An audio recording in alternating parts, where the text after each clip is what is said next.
Hi,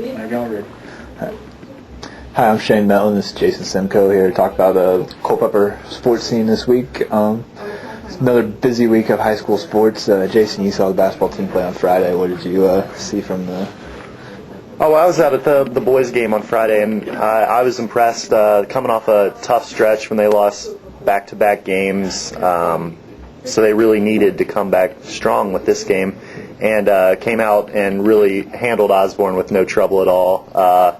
They were up 25 or 30 points at one point in the third quarter, and really looked good. I mean, executed well, ran the floor, got up and down the floor. Osborne got out to a strong start, was leading 20-10 in the first quarter. Blue Devils weren't phased at all and just kind of put the game away and were in total control the whole time. So I was very impressed with what I saw. And then the girls won again on Friday. That's 2 in a row for the girls team, so they're starting to come around as well. So it's a good time for Culpeper basketball. What do you see coming up this week? I know they've got a couple of games this week. Yeah, it's going to be, a big week for, both the boys and girls teams. The girls have a very tough one with Stonewall Jackson, who is, maybe the best team in the state this year.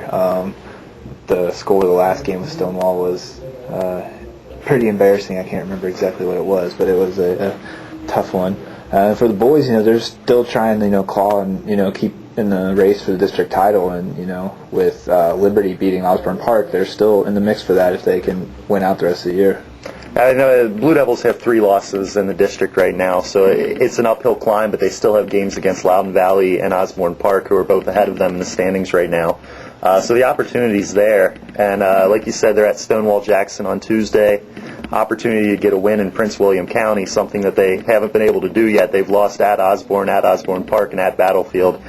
So I'm sure James Thompson and those guys would like to finish off the year with a win in Prince William County.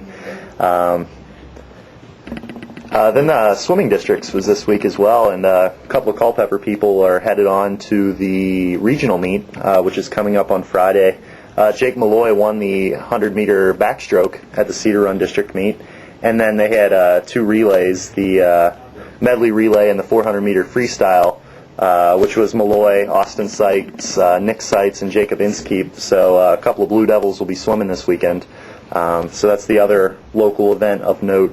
And I guess the other big thing in the sports world right now is the Super Bowl, which will be on Sunday, Patriots and Giants. So what do you see in that game that you like? Well, it'll be interesting to see, who's healthy, who's not. There's all the speculation and mystery around Tom Brady this week, and if he's not 100%, that could be the equalizer that gives the Giants a chance. You never know. What do you think? Well, like I've said before, the Giants played them tough in the regular season. I believe they only lost by a field goal. So I think it's going to be a great game, very competitive game. There's not a team hotter right now than the Giants. Last few weeks of the season they rolled right along.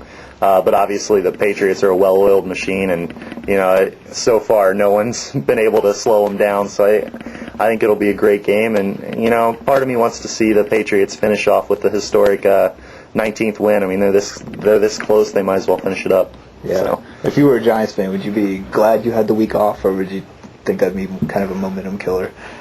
When you're on a roll, I think you like to just keep on playing. If I were a fan, I'd say, want the game to be last weekend because they're so hot right now and everything seems to be going right. You don't want to mess with that. So that week off could end up being a problem for the Giants. What do you think? Yeah, I think so too. And just in general, as a fan, I'd like to see them get rid of the bye week because it's just 1 week without football when they could be wrapping things up and playing. But yeah, any other thoughts? No, I guess that'll do it for this week. Until next time, we'll see you.